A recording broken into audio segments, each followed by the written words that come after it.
Let me put my things over here.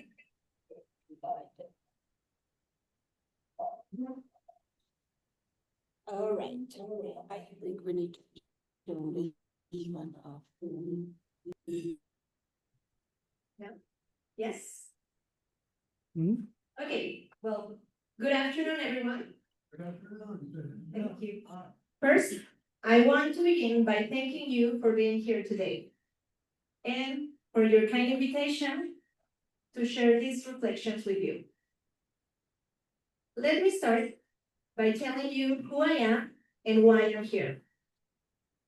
My name is Brenda Hernández. I'm an educator and academic coordinator at Instituto Internacional right here in Chapala. I was born in 1993, not that long ago, right here in Mexico City. And here's something interesting. I was born when internet and technology started moving super fast. And it shaped everything that I know about education. I studied pedagogy because I wanted to understand and I wanted to learn how kids learn and how do their brains work. And then I became a mom.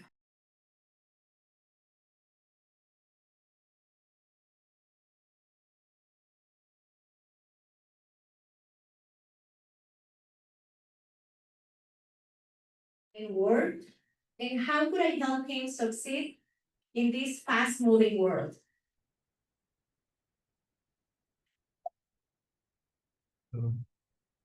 What I discovered blew my mind.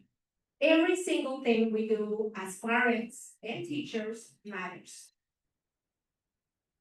Every word, every decision, and every moment shapes this kid's brain in an amazing way. But it's not always like we hope. I truly believe that education is inward, and sometimes parents are not always on our side. There are some things in our community that crash with our idea of what education should be. But we're trying everything we can to change that. And that bridge between traditional expectations and what education or modern needs should be is exactly what brought me to Instituto Internacional. The moment I heard about Lily's project, who is my principal, I knew that my son needed to study there. It's a place where they teach skills for the 21st century, not the 20th. But it became more than that. It became where I wanted to be, where I wanted to spend my career, and where I wanted to make a difference. Our approach at Instituto Internacional refers that philosophy perfectly. At Instituto Internacional, we work with one back. we work with these ID attributes. These attributes are the values that we're pricing our child to have. We look for them to be inquirers, knowledgeable, thinkers, communicators, principled, open mind, and more. Right now, we're launching a program at our school that has like 4 houses, like Harry Potter, but better, where we prize them every time they show one of these attributes. They get points for their houses, and at the end of the year, well, they get a bigger prize for it. We're trying to teach them these values. But what is literacy? And what does it mean to be literate today? A long time ago, literacy was simple. Read words on paper, write with a pen, do some basic math, and maybe speak a second language if you were lucky. That was it, unchangeable for hundreds of years. And then everything exploded. In the 90s, having a computer was a big deal. We were amazed that we could type things over them. And in the 2000s, during my school years, I remember we only had Encarta Encyclopedia with a little clip offering to help you all the time. And it took like 20 minutes to make the information appear. Imagine that today, my students will go crazy. And then everything just blew up. Social media changed everything. And suddenly, we weren't just reading information. We were creating it, sharing it, and connecting with people everywhere instantly. And now we're chatting with AI, exploring virtual worlds, and working with people across the globe in real time. Each decade brought its own challenges. And this brings us to where we are today. Our students are living through the fastest change in human history. Information doubles every 12 hours. So, what is literacy in 2025? It's the power to switch, well, read, write, and speak, of course, but also to switch between languages, like you're changing clothes, collaborate with AI as your personal assistant, create content that speaks to any culture, and sort through endless information online. But here's the question. How do we prepare our kids for this amazing, crazy world while keeping them human? The answer, I believe, is education and balance. Let me show you what this balance looks like. Meet Sophia. She's in sixth grade at her school. Right now, Sophia is working on Challenge 1 in Notion, which focuses on health and well-being. The main topic, how can we avoid addictions? Here's what Sophia did this week. She used Google and AI tools to research about addiction prevention. She interviewed her grandmother at home about traditional Mexican remedies. And she created a bilingual presentation combining ancient wisdom with modern science about the addiction prevention. Right now, she's at school working with her classmates with ideas to help her community to avoid addictions. So she didn't have to choose between old and new. She used everything. And that's modern literacy. Now, you might be wondering, how does working in multiple languages actually benefits Sophia's grades?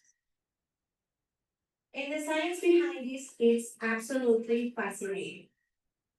Research shows that bilingual brains are different from monolingual brains. Scientists actually can see this on brain scans. And kids learning in multiple languages are mostly the ones who will become problem-solving superstars. Creativity champions and global thinkers. But here is where our approach differs. At our school, we don't only teach Spanish here and English there. We try to mix them naturally, like if we weren't making a recipe. When our fourth graders are studying ecosystems, they learn science words in both languages. They compare solutions from Mexico and other countries. And they interview family about traditional knowledge. And they present in whatever language feels right for them. And as our students grow older, something beautiful happens. Our high schoolers, they are doing something beautiful. Through class activities, which means creativity, activity, and service, They go to communities where kids don't have access to books, where the resources are limited, and they read to these children, trying to make a real change in our community. And here's the beautiful part. They don't think about switching languages anymore. They just speak and communicate. Not just English or Spanish, they speak the language of connection, of empathy, of making things better. But most importantly, they are becoming critical thinkers. And this is huge in our philosophy. We need adults who question everything, who research before they speak, who respect differences and work together for a change. Which brings me perhaps to the most important skill we're trying to teach. How to navigate our technological world with wisdom and heart. We don't just hand kids iPads and say, here you have, good luck. We teach them to be good digital citizens. Building on those critical skills I just mentioned. Through Notion, our learning platform, students learn that technology serves people, not the other way around. We teach them how to be smart, how to be brave, and intelligent online. To identify when a web page is safe and when it's not.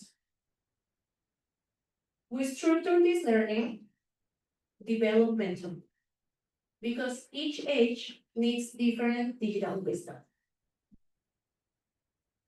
Every classroom has iPads and Chromebooks.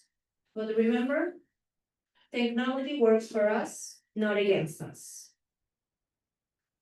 Continue with our balanced approach that I was talking before. Through Notion, learning becomes magic. Little kids virtually explore Mayan pyramids when reading ancient stories in Spanish.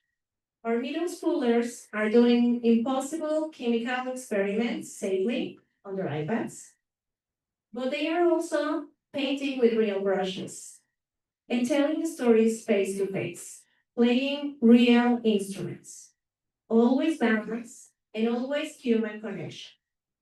And this balance extends to how we are trying to teach AI to our kids. We try to teach AI smart use. They can say, AI, help me brainstorm ideas for my poetry project. But then, students have to make it better. They have to make it personal, and they have to make it theirs. They need to learn that AI helps me think better, but it can't think for me.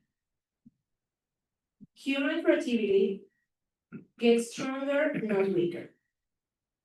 Now, I want to be completely honest with you. Implementing this balanced approach isn't always a smooth sailing. Of course, we face real challenges in this mission. Finding the perfect balance between using technology and connecting with real, tangible experiences isn't always easy. And that's exactly why we keep evolving and changing year by year.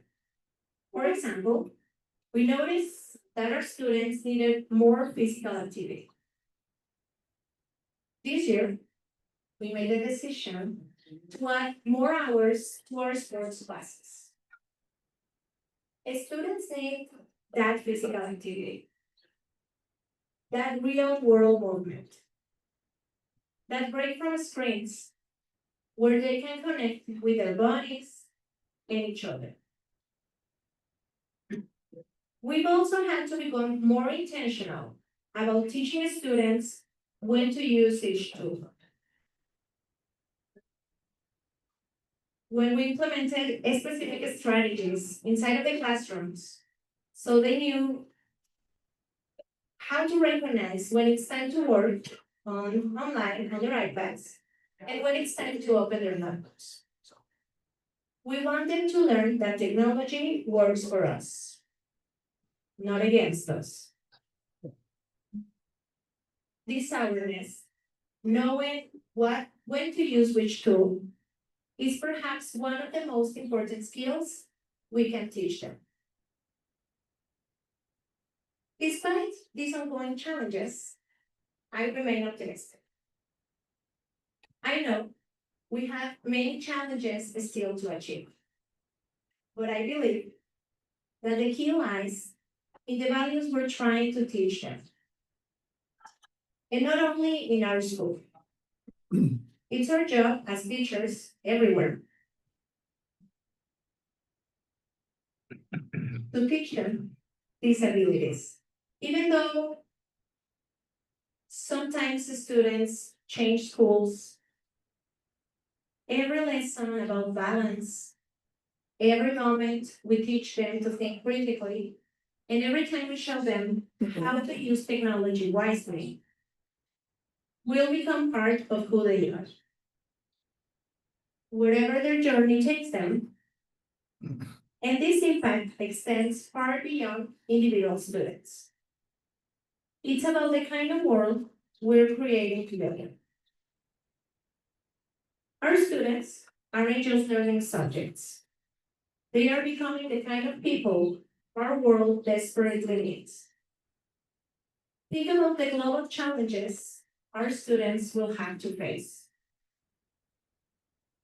They need to understand that cultures are different, and that's what makes them beautiful. A person doesn't have to think like you to be your friend, and they don't have to come from your place to matter. We come from different places. Our cultures are different, but each one is important, and each one deserves respect, not judgment. And here's the beautiful connection between everything I just shared. These kids get it. They question everything, but with respect. Or at least that's what we're trying to do. They research before they speak. They learn to help before just complaining. And they are trying to create change instead of just hoping for it. When our high schoolers go and read to kids, they are not just sharing stories. They are reading hope. They are sharing hope. And they are showing that education matters, that every child matters, and that we all belong to the same human family. And that's what literacy is. It's the ability to connect, to understand, to make things better for everyone. So as I close today, let me share my vision for what all of this means for our future. I believe it's our job to raise the bridge builders of tomorrow. Young people who connect cultures, languages, and technologies to solve problems that we can't even imagine yet. And I know that these students will face even bigger transformations, but they will be ready. They have strong roots in human values and flexible branches reaching towards the future. I hope that our students will be the diplomats who prevent wars through understanding and entrepreneurs who create solutions that helps everyone. And maybe the teachers who inspire the next generations. But most importantly, we have to make sure in every school that we're raising humans in a world that desperately needs more good humans. The question isn't whether the world will change, because it will faster than ever. But the question is, will we prepare our children to change for the better? And the answer, it should be yes, every single day. So let me leave you with this final thought. When I started, I asked, what is literacy and what does mean to be literate today? Well, literacy in 2025 is about, it's not about choosing between languages. It's about flowing between them with purpose. It's Sofia interviewing her grandmother in Spanish, researching in English, and presenting her ideas in whatever language feels better for her. Literacy today is not about fearing technology. It's about partnering with it wisely. It's our students asking AI to help them brainstorm ideas and then adding their own creativity and their own human touch so they can make something truly meaningful.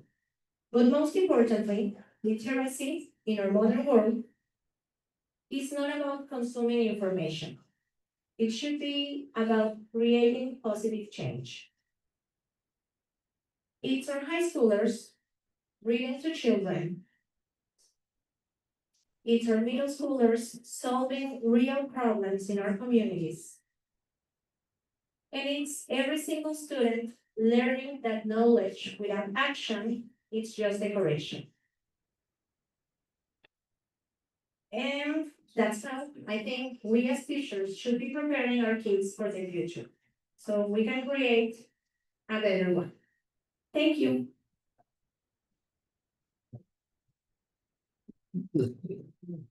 Thank you. Do you have any questions? Something I can help with? No? Is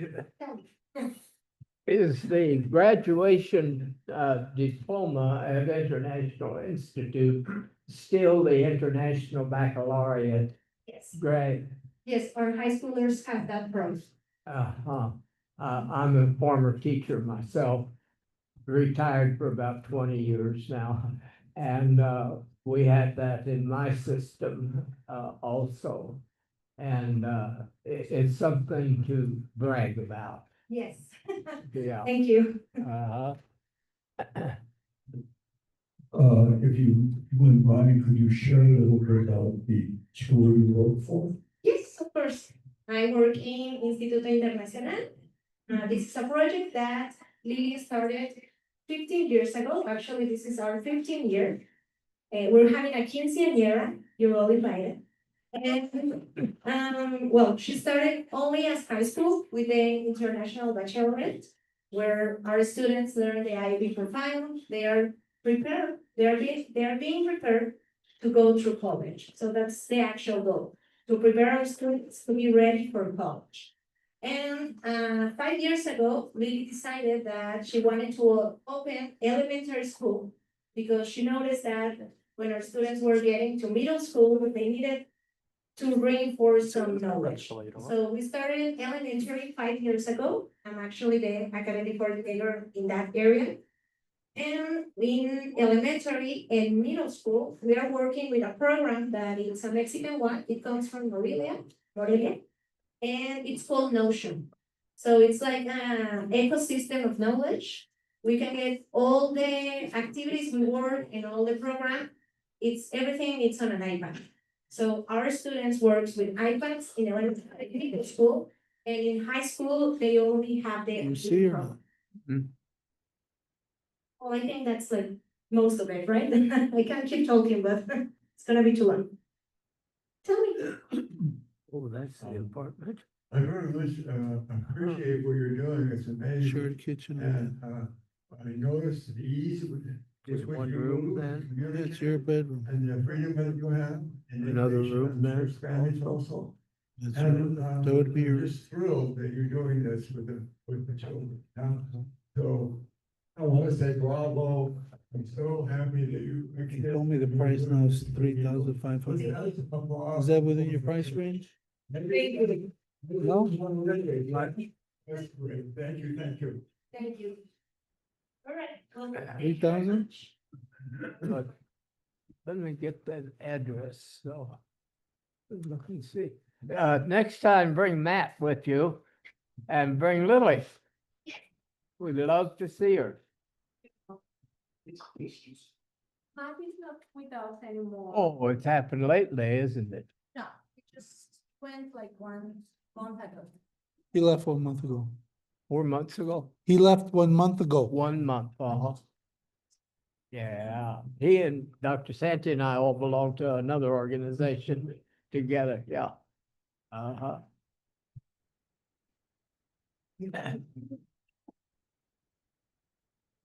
You know, the other club tried to have a connection with that school and it didn't work out.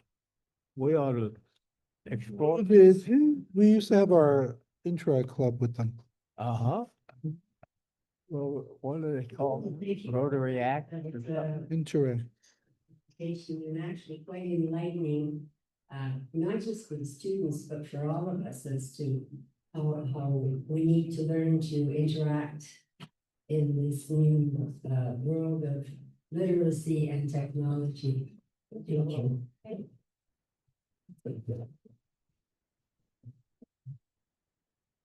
Well, we've come to the end of our program, so unless we have somebody else that wants to add something that's not on the agenda. No, good. Then let's proceed, Michael. Have you got your shillelagh today? I do not have the shillelagh. You still have to dig that out of the box. Oh, okay, fine. But you'll work with the happy box. With a pin.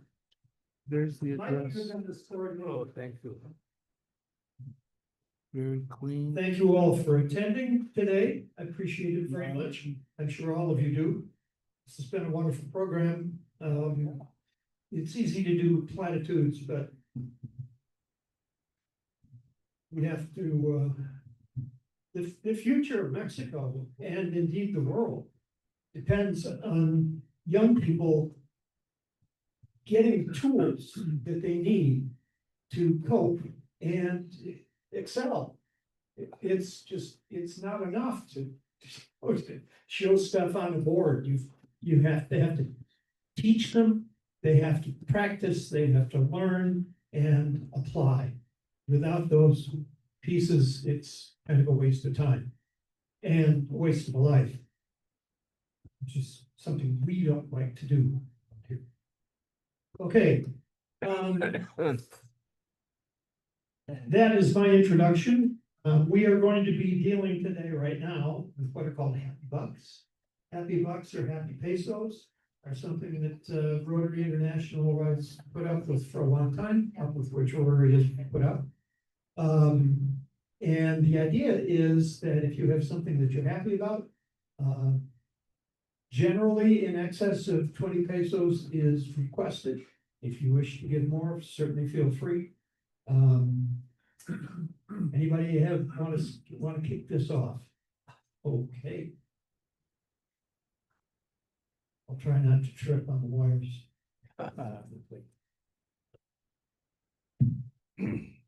On Saturday morning at the district breakfast, I was so happy that I got to see friends that I only see at these kinds of events. So it was a great event. Interesting hotel, great location, most comfortable mattress I've ever slept on. Restaurant had great food. So I encourage you all to go to the next district breakfast and make new friends and see old friends. Where was that last one and where will the next one be? Next one is in Salamanca. Huh? Salamanca, Yeah, November 23rd. November 23rd will be the next district breakfast for District 2140. Hope to see you all there. I'm hoping I can go. That's my wife's progress. But, and about that, this is my happy vibe. She finally got her driver's license renewed yesterday. So that was great celebration at home. She has been without a driver's license, without any real problem because of healing from her back surgery, but she had it stolen about 6 or 7 months ago. And we couldn't get it replaced because she didn't have anything with the blood type printed on it, like her passport or anything. You know, so it's been chasing all over Chapala, trying to get the necessary bits of information to satisfy the driver's license people. She didn't have to take a test. She already had that. She had a license that was stolen. So, but she's got it now and she's gonna start driving around our neighborhood. Before she gets out on the highway. Okay.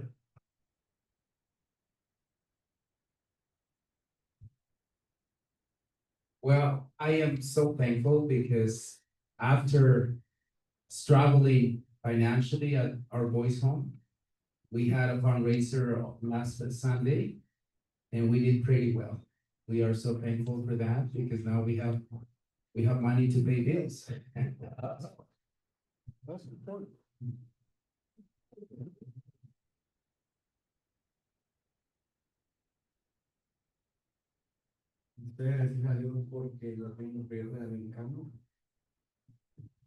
He says he's thankful with God because he has football team, flag football team.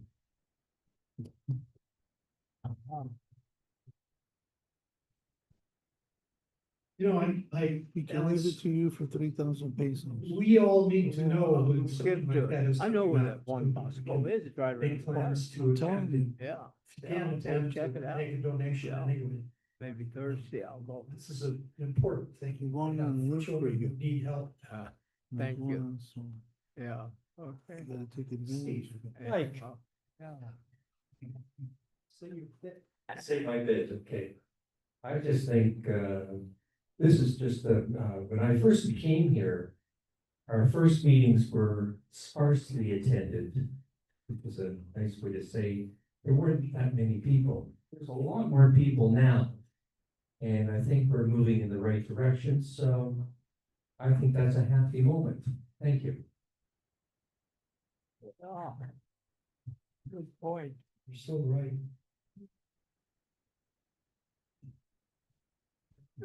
I'm just happy to be a member of this Rotary Club. Welcome. Thank you. Thank you. All right, Charles. You've been waving your hand around. Yeah. You're the far corner. Stand up and get. Well, the whole driver's license thing, today I passed my driver's license. Wow. That's amazing. And the internet was down. Oh. The driver's license. Oh. Put in a few more paces, because today is my 24th wedding anniversary. Whoa. Back to Colorado because my granddaughter turned 6. Yeah.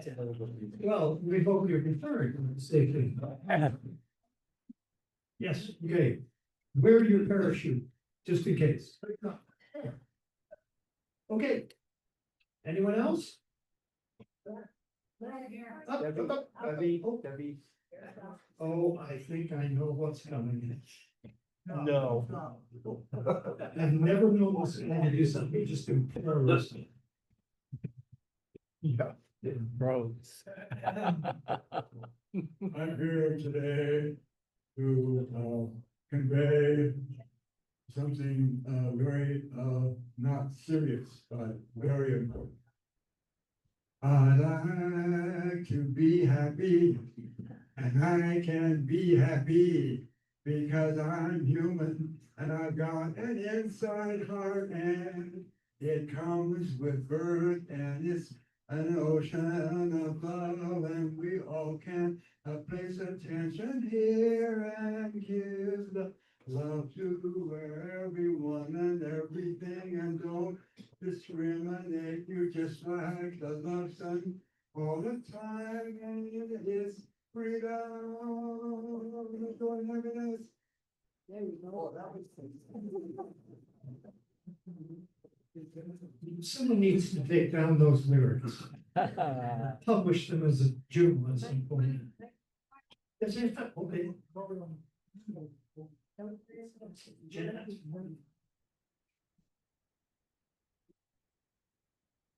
You are supremely happy. I'm happy because Enrique Garcia, our district governor, has expressly said he wants to come visit Rotary Ajijic. He wants to meet us, all of us, and he wants to learn about what we're doing out here. And what's exciting about that makes me happy is he's not forgetting us. I know in the past, sometimes the district governors get really busy, and he intentionally is coming to our fifth social on September 30th. So those who don't know him, they'll get to meet him, lovely man. And I hope you'll all make yourself available. We'll do some kind of project tours. But this is a turning point if somebody's interested in who we are. So, hooray, wonderful. That's him. He's a wonderful guy. I'd love to have all of us become friends with him on a first name basis. I think that would be great. So, thank you very much. Now to the more financial part of the celebration. Carol.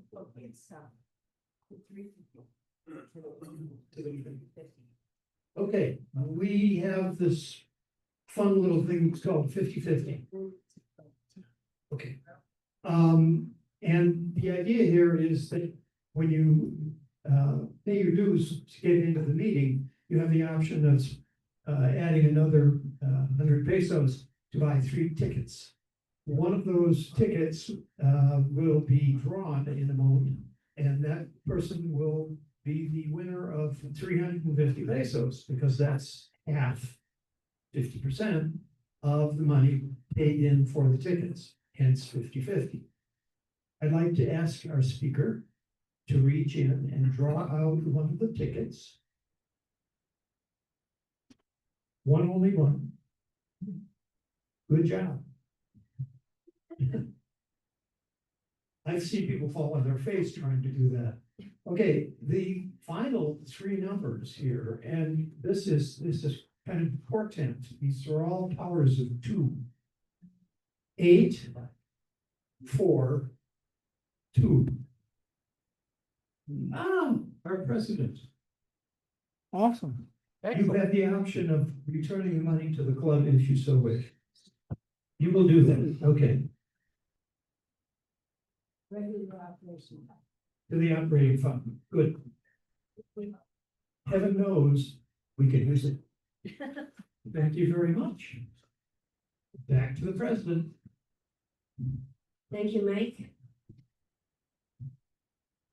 And now, thank you very much again for everyone attending today. I really appreciate it. And we're going to call the meeting now. You're saying your quote of the day. Oh, okay, so our closing quote: everything we do opens another opportunity for someone. And on that note, I adjourn our meetings for today at 2:58 p.m. Should we turn our cell phones on? Yes, please turn your cell phones back on.